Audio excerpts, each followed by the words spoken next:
Hello, this is Igoro, host of the Igoro Show, and you are listening to the Steve and Crypto Show. So keep your ears open and your mouth shut.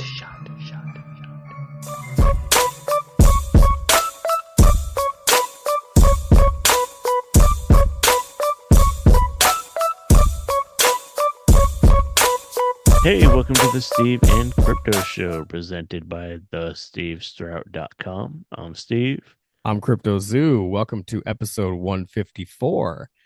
And we hope you guys are having a hell of a spooky season. We know we are. We've been very busy. Before we get into what we've been doing, I want to let you know about a few of our friends and ways that you can help support the show. As always, you can go to our Patreon if you're looking for more content. If you can't get enough of what you've been hearing on the standard show, there's more content waiting for you over there. It's a variety of things.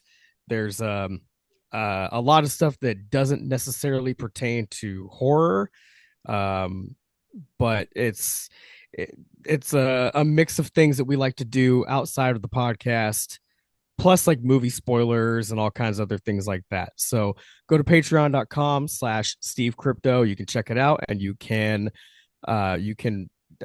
give as little as $1 a month to get everything there. And actually, a lot of the content is free as well. So even if you don't want to join and actually contribute some of your hard-earned money to us at this point, you can still go and listen to a couple things for free and see what you think. So go to patreon.com, check it out.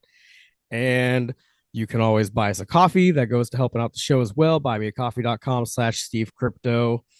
We got some cool merch over at Etsy.com/shop/Steve Crypto merch. Go get a tote bag, a hoodie, magnet for your fridge, a coffee mug. There's an assortment of things waiting for you. Go check them out. And we have some friends, some new friends actually, that we mentioned last time, but we try to treat every episode as if it's someone's first time listening. So welcome, and here's our new friends, CryptoZooTees.com. No relation. They have a lot of cool designs. There's shirts and a bunch of other different things. I strongly decor, everything. Yeah, all kinds of different things, decor. I strongly suggest you just go check them out. You're gonna find something that you like. Again, that is CryptoZooTees.com. And so Steve's been pretty busy. I mean, the show's been busy as a whole, as an entity. I didn't get to go as a whole. I didn't get to go with you to the recent events, which we'll get to in a minute. But you recently went to Spokane to the Halloween Expo, and to Kent, Washington, to the Fall Festicon. So here in a minute, we'll get into that. But before that, I just wanted to recap on the last episode, 153. We spoke with a couple people from the Halloween Expo. Well, you did. I wasn't able to be there, but it's a hell of sorry, I'm still fighting a cold. You're sick. It's that time. My internet is so wonky. So if we if we seem like we're rushing and lost, it's because we just had to restart this recording session multiple times now. Yeah, and it's frustrating, but we fucking suck it up for you guys because we love you guys. It seems like every time we're about to start, like, hey, welcome to the, then something would happen, internet drop or something, frozen. Yeah, because we're recording this episode remotely. So yeah, we're doing what we got to for you guys. Yes, we are. Yeah, and we love this time of the year, and we hope you guys do. If you're listening to this show, you probably do. And I hope you guys are being as festive as you can, whatever you guys are up to, whether you're watching movies or going to conventions. I hope you guys are having a good time and a good spooky season. So speaking of having a good time, you've attended a cool or a couple of cool conventions in the last few weekends. Now, why don't you tell us about the first one, which would be the Halloween Expo in Spokane, Washington? I will tell you guys a little about that. Before I do, though, I want to throw it out there that you did mention, hope everybody's being festive and having a good spooky season. We want to hear about it. So get on our social medias. He's CryptoZoo88. I'm the Steve Strout. Tell us about what you're doing. Show us some pictures. Show us what you're up to, because we care and we love that shit. And so that being said, the Halloween Expo. I attended the Halloween Expo on the weekend of the 5th and 6th, I believe it was. Yeah. And that was a hell of a show. That was one of the best shows that we've attended, that our show has been a part of. Um, Nathan O'Brien, guy who runs Lilac City Comic Con, and he also does the Halloween Expo. Dude is like putting in the work. He's not out there like just trying to do like some money grab or nothing. He like legitimately loves this stuff.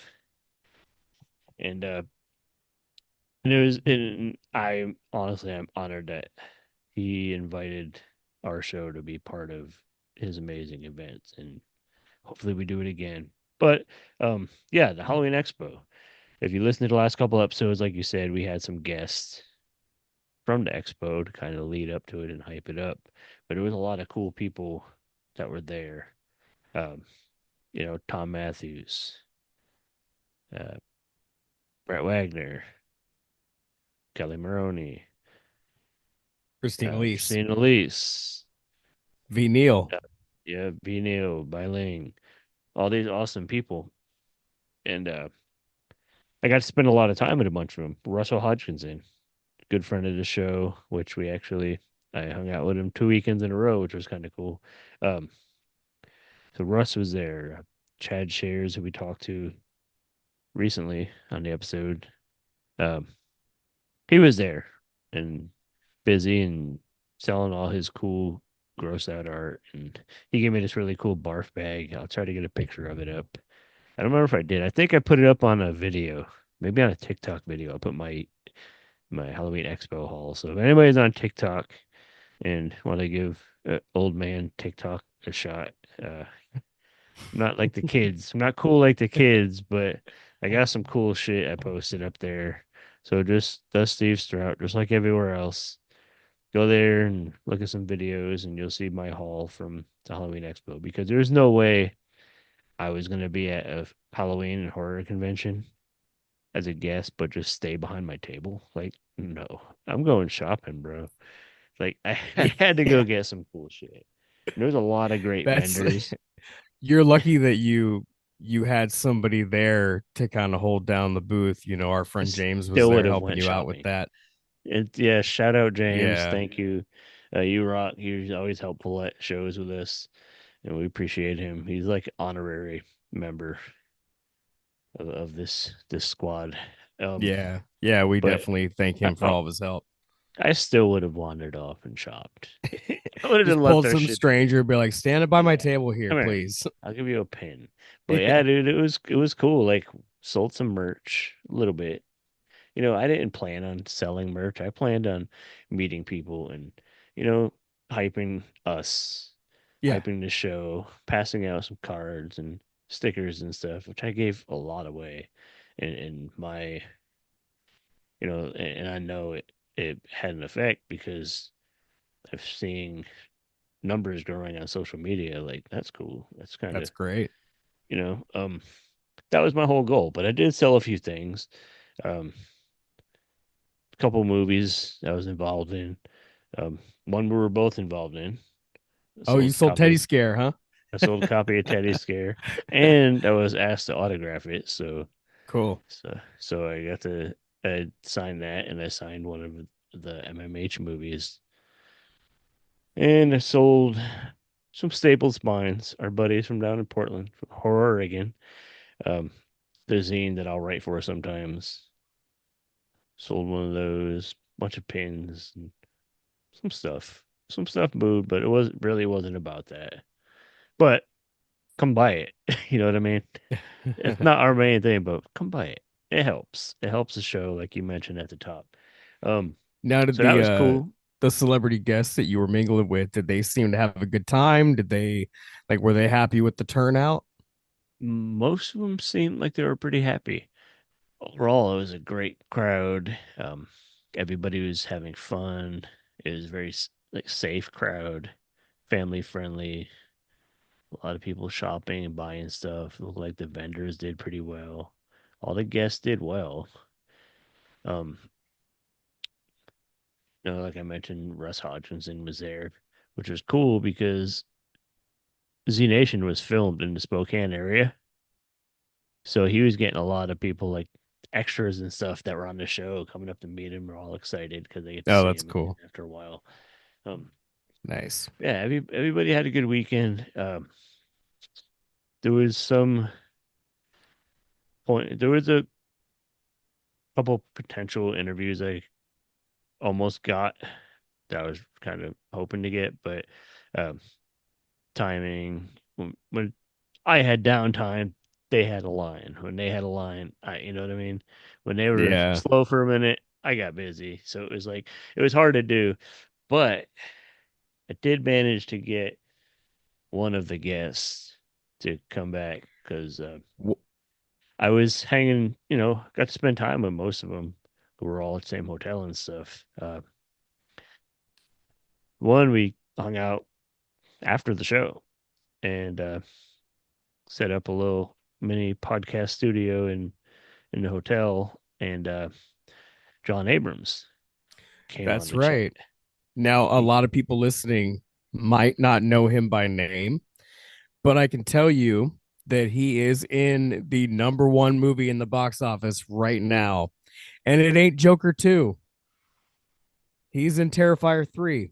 You may also know him from The Faculty, scary movie. He basically parodied the role of Stu Macher. And what else am I missing? I know he's man. Was it Meet the Parents? Meet the Parents. Yeah, that's did you say right. The Faculty? Yeah. Yep. And so basically, he came by. We had a nice conversation, and we talked about a lot of cool things, like fucking working with Robert De Niro and like some of the legends he worked with. His first film that he was in was Kids, which is like a cult. It's not to say that launched careers of Rosario Dawson and Chloe Savigny or whatever the hell her name is pronounced. She's a fabulous actress, but yeah, I don't know how to pronounce her last name. But it's like launched careers, and his too. He's gone on to a good career acting and directing, and but yeah, I don't want to give away too much of our conversation because we had some fucking fun chatting. He's a funny dude. He's a cool dude. Very, very passionate about horror, and he was amazing with his fans, especially kids. Like kids ate it up. He was so cool to them. But we had some fun. He's silly, man. If you want, cool. why don't we just run that? Let's get right to it. Let's get right to it, you guys. Check out John Abrams hanging out with us, and there's a little tiny appearance from James in the background chiming in on something that was pretty interesting. But yeah, John Abrams, and we'll be right back.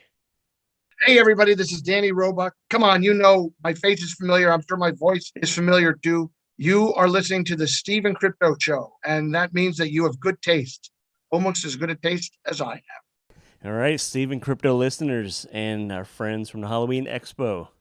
We are hanging out with John Abrams. We are here to kind of recap the convention. Let's recap the weekend. The whole Shall weekend. Let's do it. What's up, y'all? Have you been to Spokane before? Never been to Spokane before. Been? Have to say, I flew in late Friday night, and I'm flying out later tonight, which is Sunday at the time we're recording this. And I didn't get to see a lot of Spokane, but what I saw looked awesome. And it's a cool looking town. It kind of reminds you like old. Makes me think of like Pittsburgh or something. Yeah, a little like bit. The architecture, no old buildings, all the brick. A little bit of like Denver vibes and stuff. To me, in a weird way or something. But yeah, super cool, and was a super fun weekend. It was a good time, man. Yeah. Did you have a good time? We did pretty good. A lot of people came by and learned about the show, and that was our goal to hype the show. And sold a little bit of merch. It's always nice to put a little something in the pocket. That's it. But you, man, I was watching. You know, I like to watch the guests interact with people, and I'm always really impressed when the people are cool with kids, with the young folks. Oh yeah. And you made like so many kids' day just watching. You know, like I seen kids come up and you're signing their masks. Like those memories, man. Totally. I try, and for me, I'm a lifelong horror fan myself. Okay. And I used to want to do makeup effects when I was 11, 12 years old. That's what I thought, that's the career I wanted to go into. And so my dad used to take me to conventions in New York City. Okay. And I used to like follow Tom Savini around and stuff and bug him. And he was always really nice to me. And, I just feel like it's all very cyclical to now be a guest at these conventions. And I got to give back, Tom Savini was nice to me when I was a kid. I'm going to be nice to kids when they come up to my table. So, yeah. I think that's a thing we do out of the Northeast. We're like, we want to be like a cool role model for, not a role model, but just like, we like in the neighborhood, you always take took all the challenge kids of under responsibility your wing very seriously. I think, Yep. And New Yorkers get a bad rep. We're pretty solid people. I think at the end of the day, I think it's good people. I think it's just the Northeast in general. We're just more. We have more of a attitude. We do. Not a bad attitude. It's just like we're more blunt. We're more. We got an eye out. In your face. We got an eye out for everybody because we come from communities that are neighborhoods, and I think that's where it comes from, maybe. But that's not to say that the Pacific Northwest isn't lovely. It's beautiful. We should be clear, and the people are lovely. So they're nice. It was definitely a culture shock for me coming here. I bet. I was used, New York. Boston people, it's just like we're in your face. Totally. And here, and everybody's hi, hello, thank you, let me get the door for you. It's like, yeah. No, that's not how we do it back there. Yeah, for sure. We mean well, but we just yeah. But everybody seems really cool here. This is my first time hanging out in Spokane too. I've been through, but I've never really checked it out, and it was good. Before we get too far, Nathan O'Brien. Yep. Awesome Shout out dude. Nathan O'Brien. He puts together some good shows. He's been growing these things. His other show, it's a Comic-Con, Lilac City Comic-Con. Yeah, I'm hoping to come back for that. Yeah, that would be cool. I can't say too much, but I'm on a new show that'll be on Disney Plus that applies to Comic-Cons, and I think it'll be out by the time the next Lilac City Comic-Con happens. So I think it's like June. Hoping Nathan brings me back because I had such a good time. Yeah. Yeah, man, but that show, he started in like a VFW hall or something small, and it's like growing every time. Now he takes up most of that whole. There's a whole other side of that convention center. I saw that's that. Big, and I took pictures of it because it was cool to see like, such a big empty room. I'll be back here. Yeah. Yep. So you had a good weekend. Yeah. You did well. You were busy all weekend. You were all the other guests were amazing, but you were probably one of the busiest, which was cool. Yeah. Good for you. I'm grateful, So you mentioned a Disney Plus thing. You can't talk about it. Is there anything else in the works that you can mention? Well, I will be in Terrifier 3, which comes out this coming Friday, October 11th.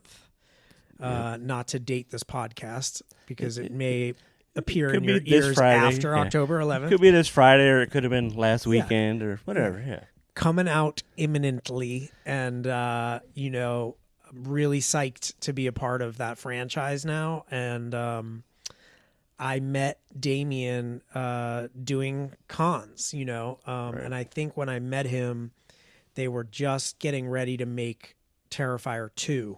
Right. And, I just became sort of obsessed with that franchise. And, I think they're all really cool people that are at the top of their game and master crafts people. So we got to know each other, and then about a year ago I was doing a con and Damien was doing it as well. Right. And this is now after the success of Terrifier 1 and 2, and he was like, yeah, we're getting ready to make the third one, and do you want to work on it? And I was like, whatever you need, I will be there. So we shot it last February in New York City, which is another cool thing about those dudes is they're all from my hometown, so instant kinship with nice them. to see people in the neighborhood come up. Yeah. Pretty much. Yeah. So instant kinship, and I can't give away too many of the gory details because we know there will be they'll gory find me details. and they'll kill me. But if you haven't seen a Terrifier movie, you better catch up and then go see this one when it comes out. Only in theaters, October 11th, which is Friday. Yeah. And this Friday, last Friday, one of the Fridays. Yeah.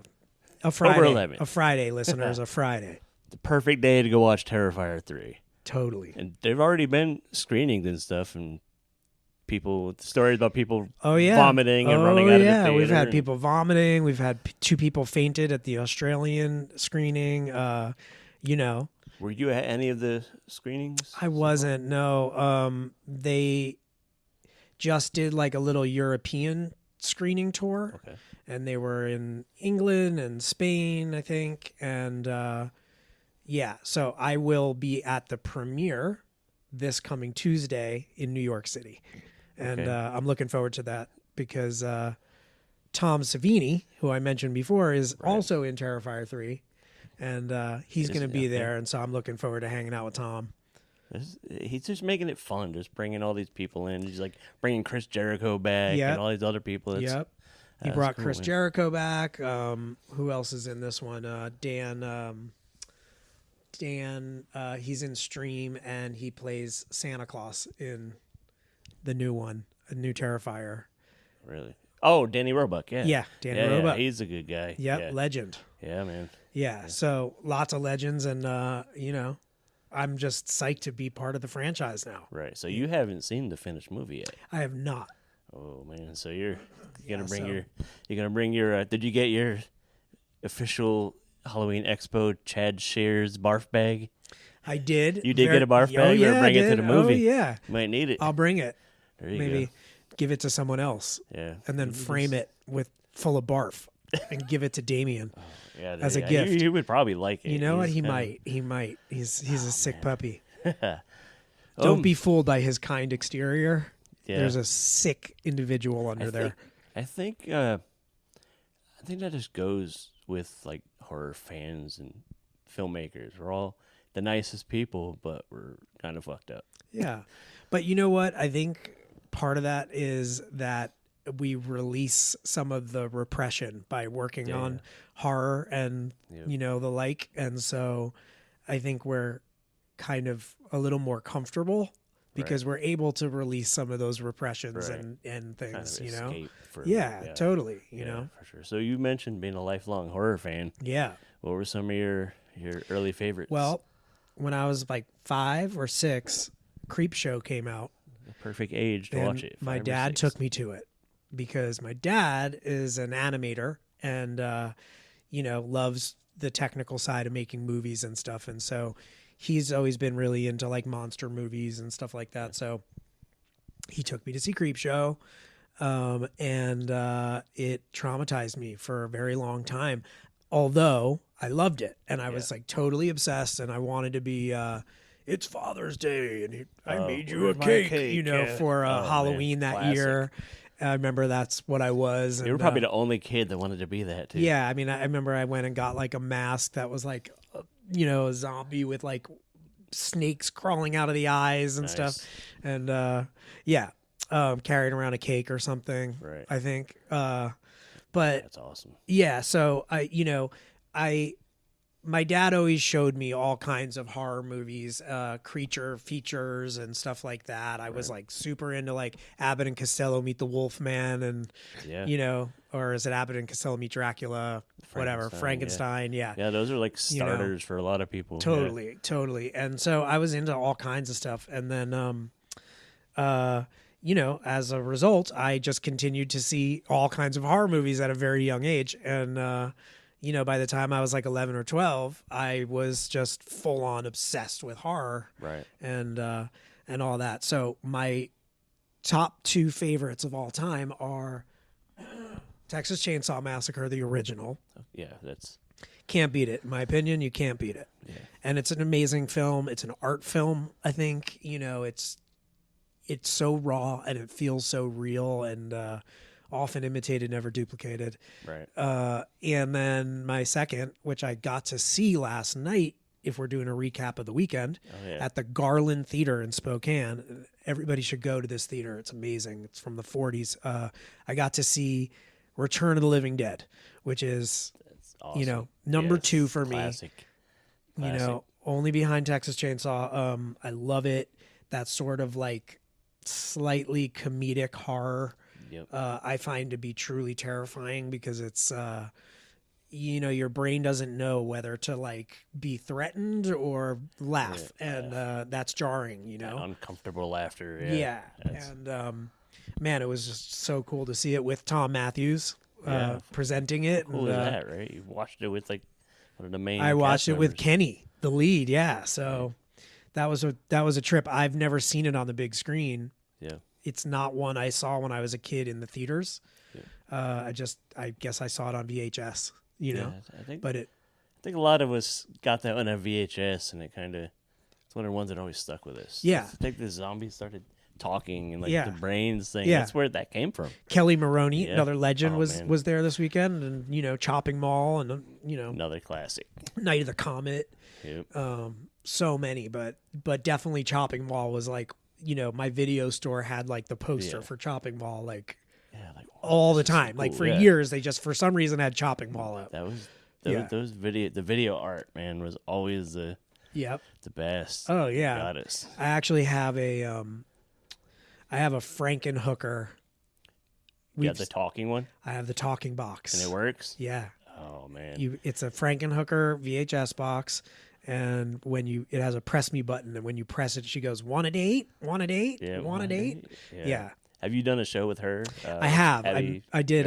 I can't remember what I was doing, but she was there. I can't remember what show it was. And I went up and talked to her, and I don't think she really, like, she didn't know who the hell I was. Right. So she thought I was like just some weird fanboy. And I mean, kind of, but yeah. I mean, yeah, kind of, right? Like, not wrong. Yeah.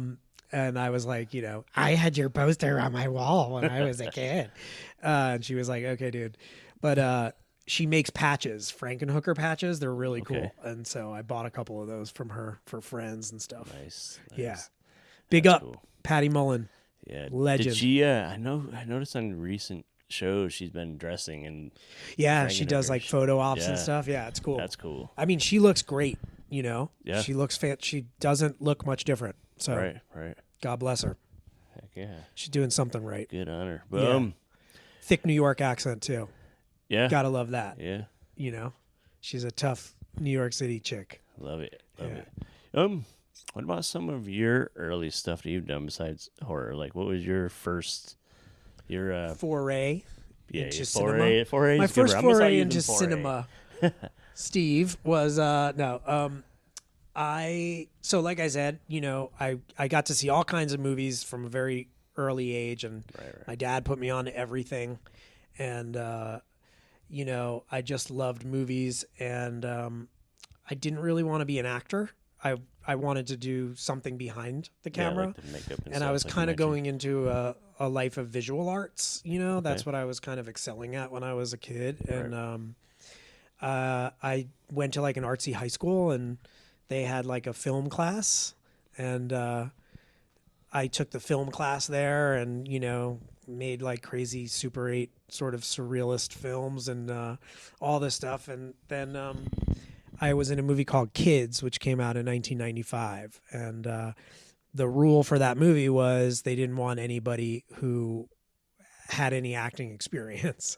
And it's written about specific people and, you know, a lot of them that I grew up with. And I'm from downtown Manhattan. Right. So that was the Harmony Korine? Yeah, Harmony Korine, directed by Larry Clark. And they were just walking around that spring, like going up to every kid in Washington Square Park and being like, hey, do you want to audition for this movie? And so I ended up going to the audition with my best friend. And I ended up getting like a teeny little part in the movie. And there you go. And then the movie, well, what happened was I got that little part. I'm supposed to be a guy making out with two girls in a club. And I worked at clubs in New York City at the time. And you're like, ew, I don't want to do that. No, I was like, yeah, exactly. I was like, oh, no, absolutely not. No, I was like, whatever you need. Sure. Yeah. Absolutely. My 16-year-old ass, you know? And then I went away to do like a summer program, art program. And they called me while I was like up in Vermont. And they were like, hey, one of the guys got in some like legal trouble. And do you want a bigger part in the movie? And I was like, oh, okay, sure. Like, will you buy me a bus ticket home? Yeah, like, so and I went down. I got a little bit of a bigger part in the movie. And still, we didn't really know anything about movies. And we just thought it was like some wacky art film. And, you know, we were like psyched to be working on it. But we had no idea that it was going to be the sort of sensation that it was in the mid-'90s. And it showed at Sundance at midnight that year, and an agent saw me in it and was like, hey, I think you could have a career, you know, as an actor. Does that interest you? Let's meet up. And I was like, no, thanks. Bye. And I hung up. And he called me back and he was like, look, I'm not a sleazebag. I work at a reputable company. Like, you know, think twice about it. I'll be in New York. Like, meet me in a crowded hotel. So I did. And, he sent me out on audition, and one of the first ones was for Dead Man Walking. Okay. With Susan Sarandon and directed by Tim Robbins and Sean Penn. And I got a part in that, playing Sean Penn's little brother. And if you see the film, it's me and Jack Black, are Sean's younger brothers. Dead Man Walking. Yeah, early young Jack Black. And that was like more of the kind of real Hollywood big movie set experience. Right. And, you know, once I was there, I was like, oh, this is pretty cool. You know, this is kind of what I've been like dreaming of my whole life. And so I thought, this is my door into working on movies. Right. I'll take it, and I'll take it seriously. And so from that point on, I just, you know, I didn't go to college, and I just started luckily working as an actor. Right. And I did that for a long time. And then about 10 years ago, I kind of wanted to jump into directing. Right. Because, you know, my interests are a little greater than just the singular focus of acting in film. And so I directed 3 movies in the last 10 years. And, you know, they're all on Tubi. You can watch them. The first one is called All at Once. All at Once. It's a human interest dramedy. The second one is called Clover. It's a mob crime thriller with Ron Perlman and Chaz Palminteri and Erica Christensen and Jake Weber and Mark Weber. And of course, the New York kid had to make Arnold. The mob movie, right? Yeah, exactly. It's sort of a Rust Belt story, crime story. And then my last one is called Exploited. And that is a erotic thriller, horror thriller, takes place in the webcam fetish world, and it's on Tubi as well. Exploited. Right. Go check it out, y'all. You have anything else in the works? Are you writing anything? Well, I don't write. I'm just a kind of director. I mean, I'll break story well, but you know, I'm not the best with heavy lifting with dialogue and and you know, action and description and stuff like that. Right. But I have 2 movies that I'm attached to direct that we're working to get off the ground, you know. Right. And I'm always looking for other projects, so you know, if y'all got movies and you got some money to make them, holler at me. Yeah, holler. Yeah. Hit him up on Instagram. Let's He's go. Pretty responsive and cool with the fans. Yeah, just I'd love to direct more horror. because like I said, I've been fascinated with it since I was a kid. So always looking for horror stuff. Yeah. There's plenty of it happening. It's kind of on an upswing now. So it's nice because of stuff like Terrifier and totally. Yeah. I mean, the business model of Terrifier is one that only happens every 20 years or so. Yeah, that was kind of last time I've seen the monetary success on a movie like that is maybe Saw or Paranormal Activity. Right. Where they make it for nothing and it makes a gazillion dollars, Yeah, like they crowdfunded the first two, right? I think maybe All Hallows Eve they did. Right. And then I don't know if Terrifier I think won. The first one they did a crowdfunding thing and he thought he would just make, $10,000 or something and it ended up making like $500,000 in the crowdfunding. As I understand it made like, they made it for like 80 grand and it made, I think, close to $1 million or 800,000. Which is incredible, That's crazy. And that's the dream if you're making indie films, which, I predominantly work in. And it's, I mean, that's what you're always trying to do. I think one of the only places you can have success is with horror, the horror genre, because the fans have such an insatiable appetite for it. Yeah. And they don't necessarily care about things that people care about with other kinds of movies. In other words, like, they don't really care about a recognizable face being in it, or they don't really care about like production value. What they care about is like, are the creature or killer effects well done? Is it, interesting? Is it creative? And are the kills gruesome and great and scary? And, so that's really cool. I think it's scrappy filmmaking and I love that, Yeah. Because, you could wait forever to get a yes from an actor that's going to get you the money to make the movie, or you could just go make the movie. Do it. I mean, they Terrifiers made stars out of Lauren Lavera and David Howard Thornton. Yeah. And Damien himself. I mean, they're like the popular people at all the conventions now. It's the new Jason or the new Freddy or the new icon, for sure. Leatherface or the new which is like I said, or the new Michael Myers. But it's it's few and far between that happens. Yeah. In any genre, but it was definitely the time for it, though. Totally, it was. It's the time for it, and the gore horror film is not something we've seen mainstream in a long time. Yeah, been a while, for sure. For sure. And so I'm just happy it's getting the attention it's getting, because it's got the gore. It's got the gore. We should give a disclaimer if you've never seen a Terrifier film. See them all, but don't eat before them. I mean, if you got a barf bag, unless you have a barf bag. Chad Scher's barf bag. Scher's barf bag. Shout him out again. You could order one from his online store, or just eat your popcorn and then vomit it up in the popcorn bucket. They're making a popcorn bucket for the movie, actually. Yes, you can get them from Cinemark or AMC. You can order them online.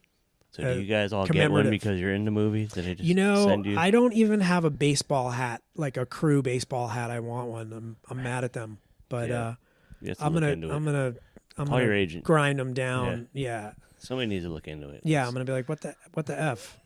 Phil Falcone, PJ Falcone, what's going on? Where's my hat? Those guys from the neighborhood should know better. Yeah, exactly. They're like also genius marketing people. I mean, they really do their thing and make dope merch and all that. So you went from kids to Disney Plus. Yes, I jumped up a lot of stuff. Kids to Disney Plus. Well, I like it. Interesting enough, Kids was made by Miramax. I tended to work a lot for Miramax and Dimension. But Disney owns Miramax now. So you're back with they bought their catalog. Disney owns everything now. Disney, they own everything. Disney owns it all. But got a franchise you like? Disney probably owns it. Disney probably owns it. Yep. God bless them. I'm grateful. Thank you for keeping me working, right, Disney. So you've managed to work with a lot of people, like Sean Penn, who is in Kids. What's her name? Chloe. Sure. So she's amazing actress. Yeah, I mean, Kids really launched a lot of our careers, obviously. Rosario Dawson, was her first film. Chloe's first film. Rosario was 14. She was, girl on a stoop, and they were like, hey, and she's amazing in that movie, knowing that she's this innocent 14-year-old girl, like you believe her as not being that. And now she's a Jedi. Imagine that. Is that crazy or what? Wild. I mean, I met her first day on the movie. She was just hanging out on her stoop in Lower East Side. And now she's a Jedi. So it's pretty mind blowing, 30 years later. Good too. She's awesome. She's awesome as Ahsoka. Yeah, she does a lot of charity I'm a Star Wars work, fan, so she's an activist. She's awesome person. But yeah, it's a trip, and I've gotten to work with a lot of people from being in kids, obviously. Got to work with my idols, the Wayans family, on Scary Movie. Yeah, and, we just actually watched that the other night. It was on. We're like, all right, let's watch it. Love it. If it's on, you got to watch it. Yeah. That's the rule. I mean, the TV edit's a little let down, but it's still funny. You got the full effect. You got to get your lines in, like touch it again. All those lines. Yeah. How often do you get asked to inscribe them crazy lines from? Well, I usually do it when I sign for stuff, but when it came out, I was living in Brooklyn in at that time predominantly Hispanic neighborhood, and that movie is big in all facets of walks of life, and genre, demographics and everything, but very big in the Hispanic community at that time and still. And so I used to walk down the street after it came out, and they'd be like, Bobby, out loud, and run over and just want to meet me and stuff, which is so cool. It's awesome. But I get asked to sign people's legs, and then they go and get it tattooed, and that's a trip. That's a trip. And it's from Scary Movie and Scream, and people being obsessed with Ghostface and all that stuff. Anything Ghostface is devoured. Yeah. So people have gotten your stuff tattooed. What was that feeling like the first time somebody came up and was like, I'm getting this tattooed? It's a trip, man. Or they show it to you It's eventually. A weird thing, and it's really cool. I mean, like I said, I'm an artist. I come from a visual arts background, so I always have a unique way of signing things and that. And so it's extra weird to see my my tag tattooed on somebody. It's just a trip. I'm like, oh, you have a little tag. I didn't see any of your listener at home. I can't describe it to you, but Steve, I'll draw it for you. Okay, and then you can post it. Yeah. Here's his tag. Here's my interview with this guy. It's a tag. Yeah, figure out who it is. The guy from Terrifier 3. I think this says blah, blah, blah, blah. Yep. Also, they got to bring up the New York kid again. You got to work with De Niro. I got to work with Robert De Niro. I got to play his son of Bob. What was that dude like? He's awesome. Deal with he was so gracious and so kind, and everybody was just having a really good time on that movie. I don't know that we knew it would be the success that it was, but you knew it's we're talking Meet the Parents, by the way. We're talking about Meet the Parents. Yeah. For those of you who may not know, I played Robert De Niro and Blythe Danner's son in Meet the Parents, Denny Burns, who's a troublemaker. And he was just lovely. He was, he's shy, but very kind, and gracious. And it was just a trip to be working with him and playing his son. And he's so good. There's a scene in the movie where he confronts me in a tuxedo shop about a pipe that I've put in a jacket that I've lent to Ben Stiller. And he's sort of accusing me the way a parent would of is this your pipe? And I know you're up to no good. And he's so good that we were filming that scene, and I forgot that he wasn't my dad. And I was legit in fear that I was going to get grounded or something, get in trouble with my dad, And so that's the power of Robert De Niro's acting, is that he makes you forget that he's Robert De Niro and that you're not his son. I mean, you think like we grew up watching him as Yeah. this bad dude, and he's putting it on you, and you're like, oh shit. Yeah. I was like, oh my God, my dad's gonna ground me, or send me to rehab or something. But I grew up across the street from Robert De Niro. I grew up in Tribeca in Manhattan, and when it was not the name of a Buick, which it unfortunately is now. But I grew up across the street from him. I never knew him. I would see him around the neighborhood, and from an early age, it's like I just knew this was like a special guy, and then you get a little older and you start to like, absorb the movies, and you understand like, oh, this is an incredible actor and all that stuff. And so it was also like kind of cyclical for me in that way to, like I'm not just working with Robert De Niro, but I'm working with like my neighborhood hero. Right. Do you know what I'm saying? Yeah. And so that was a trip, I mean, I remember when I got the part, I was like floating on air, literally I had to like ground myself, You'll have to direct him someday. I would love that. That would be cool. Huh? Yeah. Bob, if you're listening, I'm sure coming he's for you, waiting. buddy. He's home I'm waiting. coming for you, buddy. He's home waiting for the next Steve and Crypto episode. You know what I'm saying? Yeah. He has to give me the look, so I hurry up. Yeah, exactly. Yeah. Ground me. Sorry, there's no show this week. I'm grounded. Yeah. But yeah.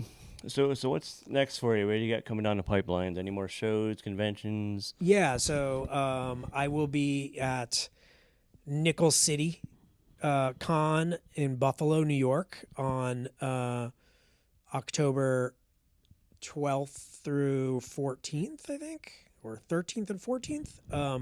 And then right now, the next show I'm doing is Days of the Dead Atlanta, I believe in February 25.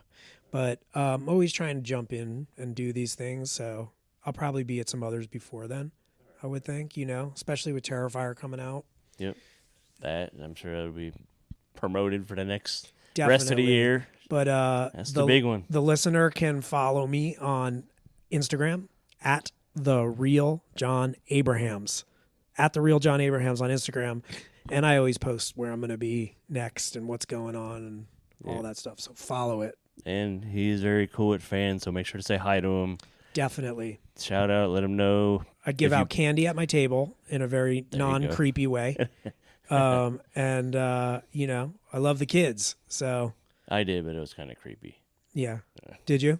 I gave out candy, but it wasn't creepy. Though. I'm always like, do you want some candy? And like the parents are like, that's how I get attention. Like that was it for us. Yeah. Like, podcast, it's a trick of the trade. Candy. If you're listening, it's you want people to come talk to you, just put some candy out. Yeah, you just got to do it right. Yeah. You can't roll up in a van and be like, hey. I got to tell you, I had a couple adults that like came to my table today, and I watched them like pluck out like all the trolley gummy worms and start to like take them all, and I'm like, what are you doing? I was like, yo, leave some for like, that's for kids, dude. Like take a couple, that's fine, but like you're picking through my whole candy assortment, like taking all the good stuff. Yeah, like if you get leftovers, you want the good shit. You don't want to be left with the crap. Like he I was was leaving trying them to like pawn off the banana Laffy Taffies on people. Like, right? Get this, take that. You like those? Take 3 of them. Yeah.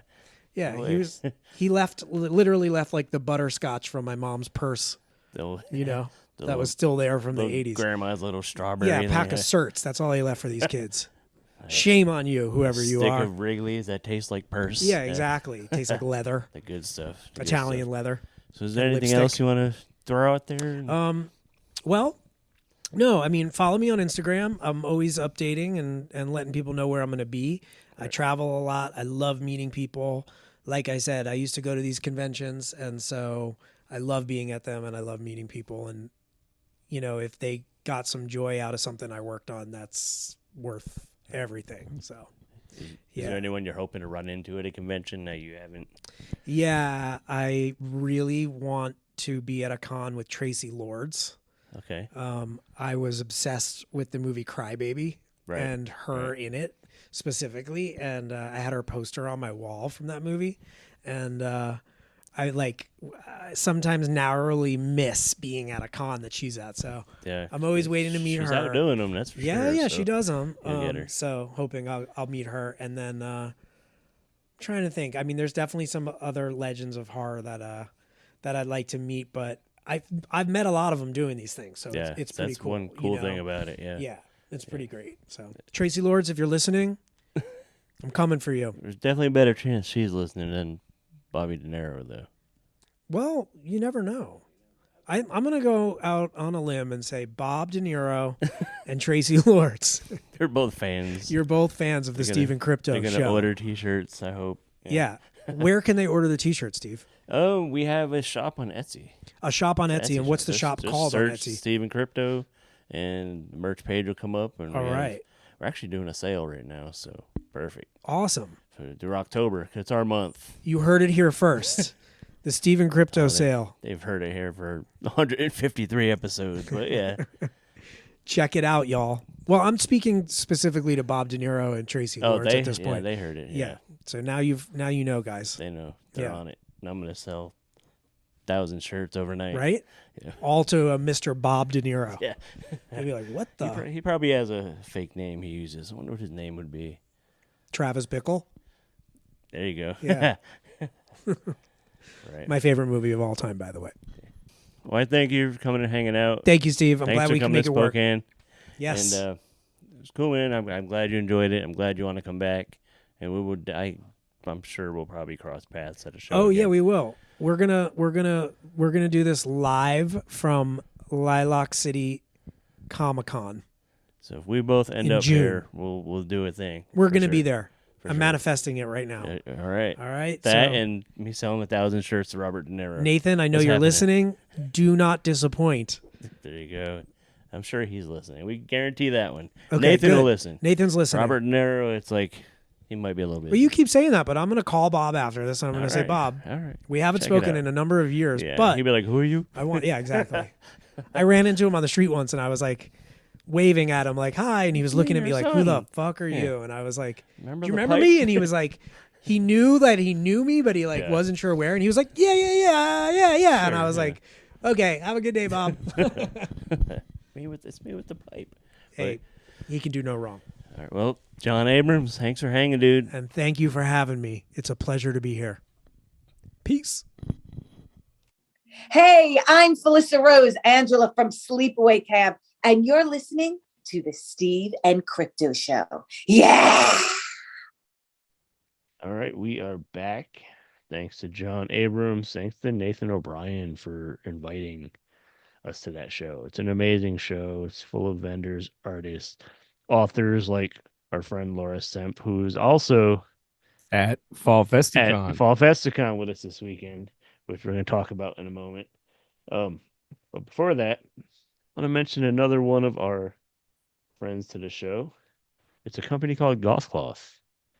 They are an awesome female-owned company that has a ton of amazing clothes, accessories, Coffee decor, mugs.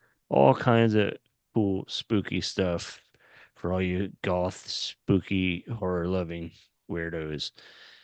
A really cool thing about them is the fact that they're very environmentally conscious. Like, they make stuff to order. They don't waste product. You know what I mean? They don't.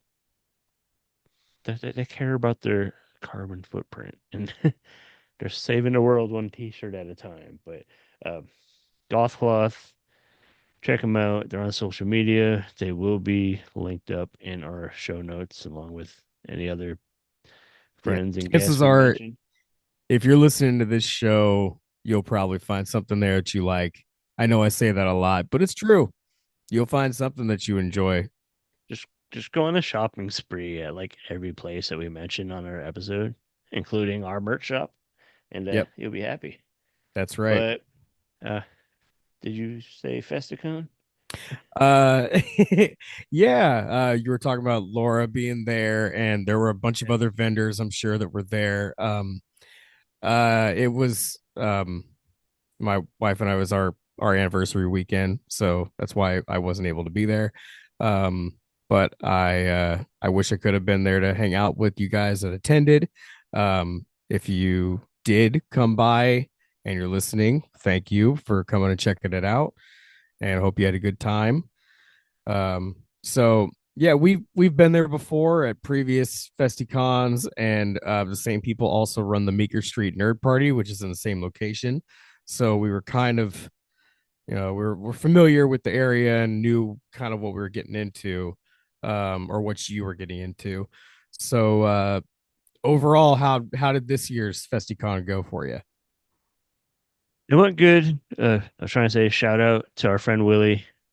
Willie, met him at CryptoCon. Yeah, Willie came by. Nice. He's one of our fans. He came by and hung out for a bit. You're listening to the Steve and Crypto podcast. This is Jack Rudo from the Stapled Spine fanzine here in Horror, Oregon. We write and publish everything from horror comics, bands, movies, puzzles, mazes, dirty jokes, sometimes boobs. I don't know. Come find us. StapledSpine.com. All right. Sorry for that abrupt cutoff there. We are, like we mentioned earlier, having some technical difficulties, to say the least. We lost Crypto Zoo for the rest of this episode, but we got this. Still going to finish talking about Festicon a little bit and tell you about some other stuff coming up. And yeah, so let's roll. Let's keep going. So, I was saying, shout out to Willie, a good friend of ours, great follower of their show. See him at lots of conventions and stuff. Good guy. And glad I got to hang out with him at Festicon. Sadly, things were a little slow for us at Festicon. We were in kind of a tough location. But it gave us time to hang out. Like, hadn't really been able to sit down and have good conversations with Willie and hang with him, so that was cool. He's a good dude. Willie, I know you're going to listen to some point. What's up, buddy? Can't wait to see you at CryptoCon. So there's that. So at Festicon, like I said, it was a little slow for us. Cool thing was I got to hang out again 2 weekends in a row with Laura Sempf and Russell Hodgkinson. Both awesome people. Laura wrote this amazing book called The Clackety a few years ago. It's for a younger audience, but it was just spooky enough and just a good story that I loved it. And I actually have the third book of her series I'm going to get ready to dig into ASAP. And Russell, we all know him as Doc from Z Nation. Amazing dude. We were put in a weird spot at Festicon. It was kind of set up in two venues, and the one venue had more of the vendors and stuff, so people kind of concentrated to that area.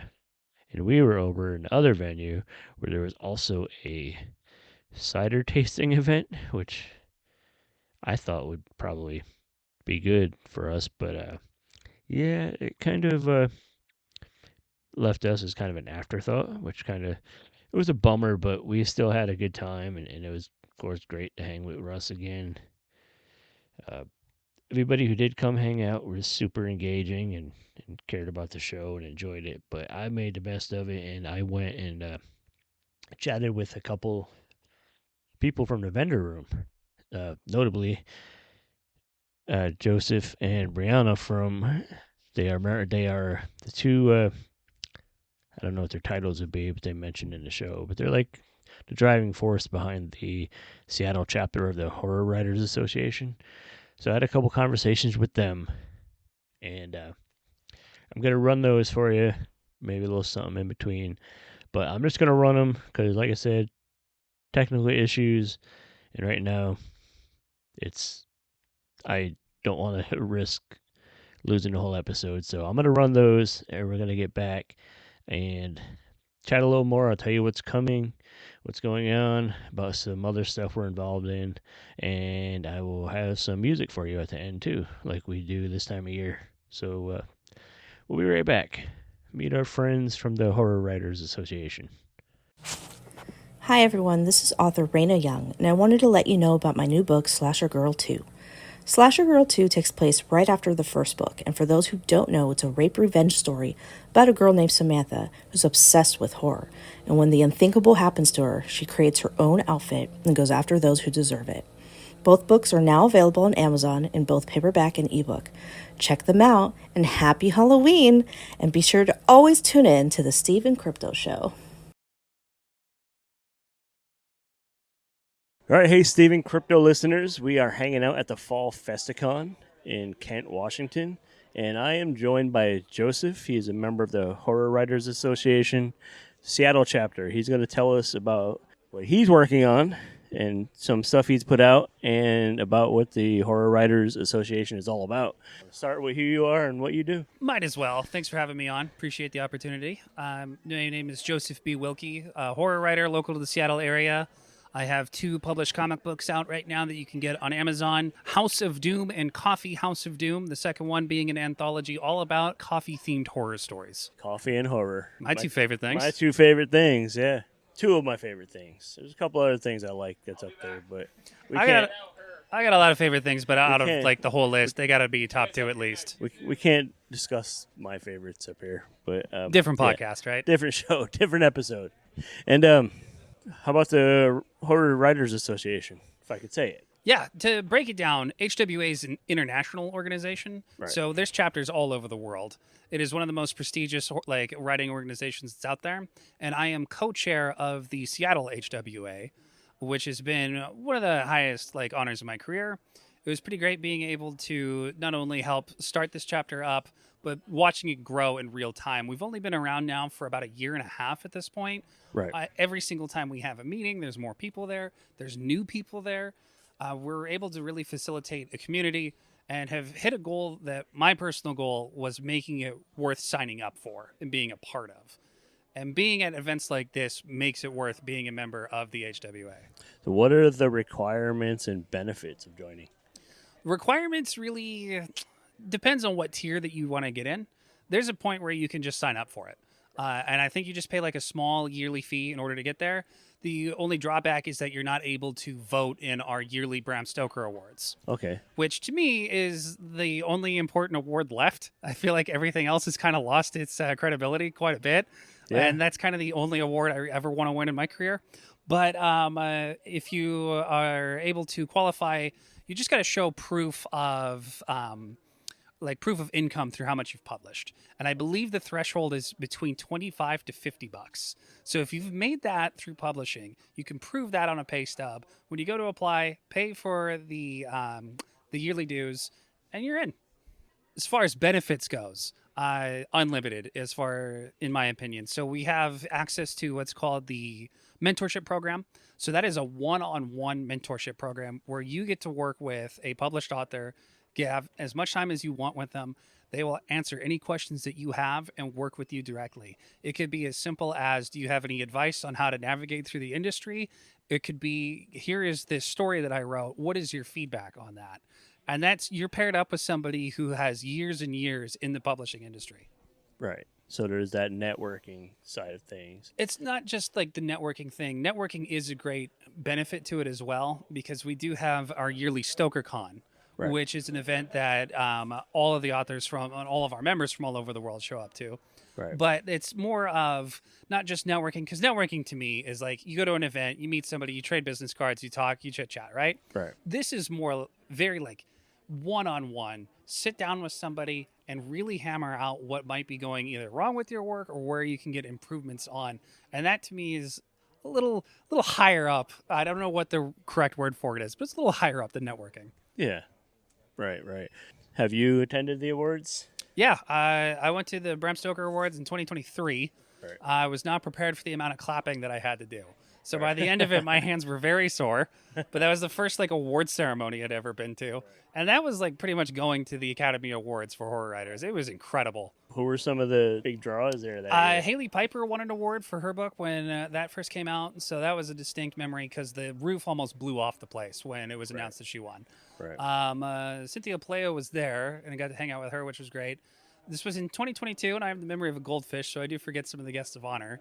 I know that StokerCon 2025, that's next year, right? Yeah, sure. Let's just go with now. it. Yeah, let's just go with that. Extra. So the guest of honor for that one's going to be Joyce Carol Oates. Okay. Which is going to be an incredible opportunity to be able to meet and interact with her. Right.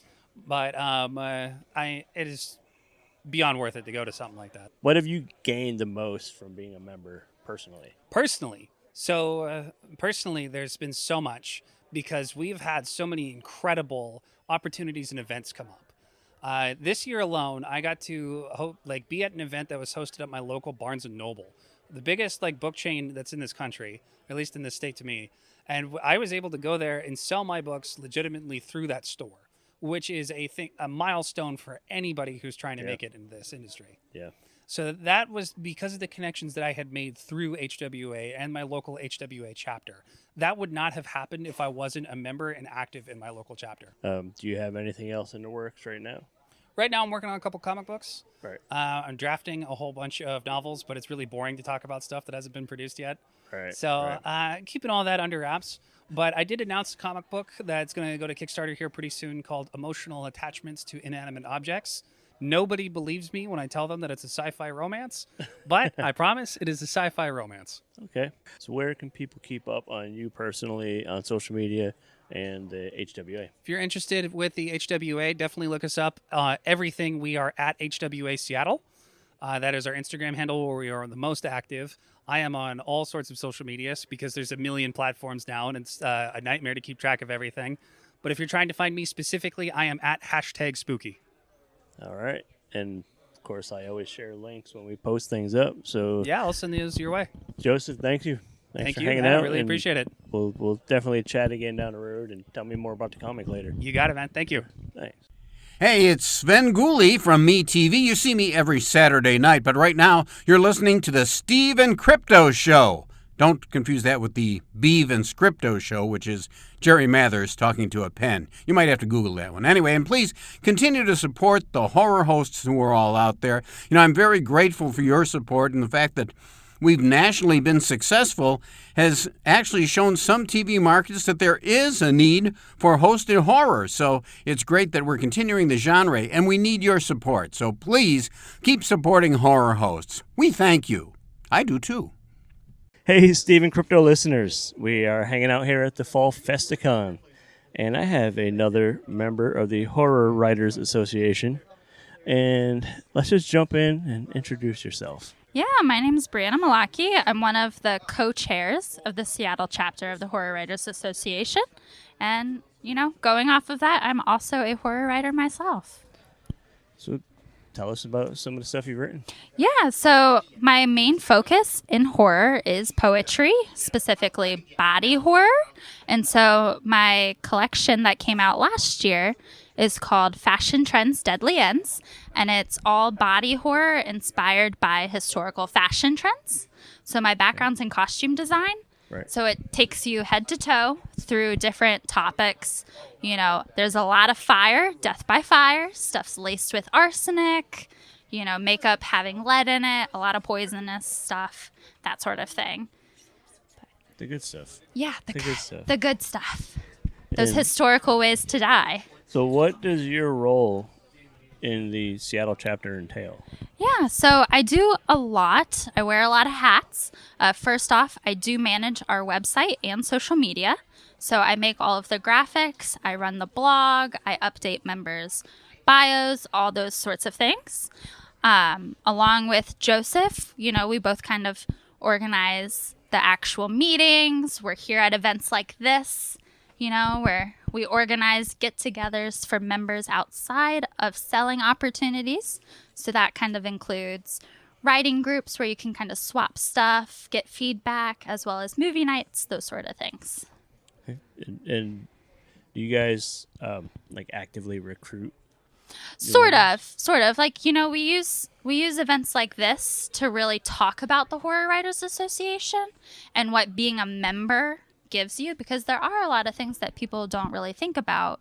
There's various scholarships available. There's a whole mentor program. There's member-only anthologies that the Horror Writers Association runs. And so for a long time, the chapter in Seattle was inactive. And so it's only recently been in the past year and a half, 2 years that we've had an active chapter in the area. So we're kind of just getting started again. Right. So we are, whoever writes horror in Washington and you want some sort of horror community, just reach out to us. Right. And I asked Joseph this also. Yeah. What has been your biggest benefit of being a member? I mean, I love the people I've met because it's, kind of hard to find that group of horror writers. When you join writing groups, it's usually people writing fiction, the Great Next American Novel, screenplays, so it's been hard to find that little niche of people. And so that's my favorite part, is interacting with everyone who they're in the group. They automatically love some type of horror. Right. So. And it sounds like you're open to people who write, like you say, poetry, novels, yes, comic books, everything. Everybody's welcome. Our chapter, we have maybe around 50 members. You would be surprised how many people don't write novels. There's people that only write short stories, only write poetry. We have people that write novella length, or they do screenplays and work on films. So there's quite a variety of writing. Okay. And there's chapters all around the country, all around the world. Yes, it's a global organization. I believe it's the largest horror-specific writing group in the world. And what is next for the Seattle chapter? Are you going to continue growing? Are you going to do more events? Oh, I hope we grow. Yeah. Always. That's amazing, just to have more people to talk to about what you love.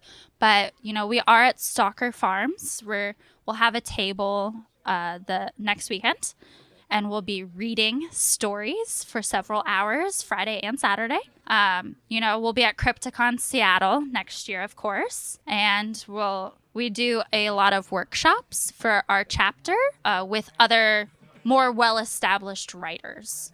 So we did a traditional publishing talk with Keith Rossum recently. We just try and work with as many opportunities for our members as we can. So are those workshops open to all members, or just public, or? So we invite our chapter first. Right. And then when it gets closer, depending on the size that we can have, we will then open it up to whoever's wants to join us. But we do, prioritize our members attending first. Cool. Very cool. Yeah. Well, one more time, tell people your name, where they could follow you specifically, and then where we could keep up on the HWA. Yeah, so my name is Brianna Malaki. You can find me on Instagram and Slasher under my first and last name. And then the Seattle chapter on Instagram is just HWA Seattle chapter. We're super active there. And so, reach out if you have any questions. Cool. Well, thanks for popping in and joining us. Thanks for having me. Good luck with everything. Thank you. Hey, this is Dr. Gangrene. You're watching the Steve. No, you're not. You're listening to the Steve and Crypto Show right here on whatever network you're on. I don't know what you're on. Don't ask me. I can't see what you're doing, but keep listening and tune in next week for more cool content on the Steve and Crypto Show. All right. I am back. Thanks to Joseph and Brianna for coming by and hanging for a little bit and telling us more. Like, I've always been interested in the HWA and what it's all about. And I learned a lot from them, and they're both super talented writers. So find their stuff, check them out. Of course, links will be in the show notes. Check them out, support them. If you're here in the Northwest or Seattle area specifically, and you're a writer, get in on the HWA. It's a really good resource. It'll help your career, to help you develop your skills. Get on it, do it for sure. So yeah, Festicon was cool. I still love it. It wasn't our best of events, but we had a good time. Paige Turner Books is always a great host. It's an amazing shop. I love going there. I would do their events anytime, as long as I can schedule it. And I don't care if nobody comes to my table. I just love being there and hanging with them. And Wayne and Kayla are awesome. Good people. They run a great shop. It's all good. If you ever get a chance to go to the Fall Festicon or the Nerd Party in Kent, Washington, both great shows. Good times. That being said, let's go through a couple things before we wrap up this episode. First of all, Happenstance Horror Fest takes place at Cinema Salem in Salem, Massachusetts, Halloween weekend. So the weekend, November 2nd. We are official sponsors of that event. I wish we could be there, but it's going to be awesome. There's a great collection of horror films going to be screened there. Get on it, go to it if you're in the Northeast, or if you want to travel and hit up Salem on Halloween weekend. Hit this event, the Happenstance Horror Fest. And again, link down in the show notes. And don't forget to visit CryptoZoo Tees, CryptoZooTees.com, and Gothcloth. Visit both of those companies. Info's in the notes. Go there, tell them we sent you.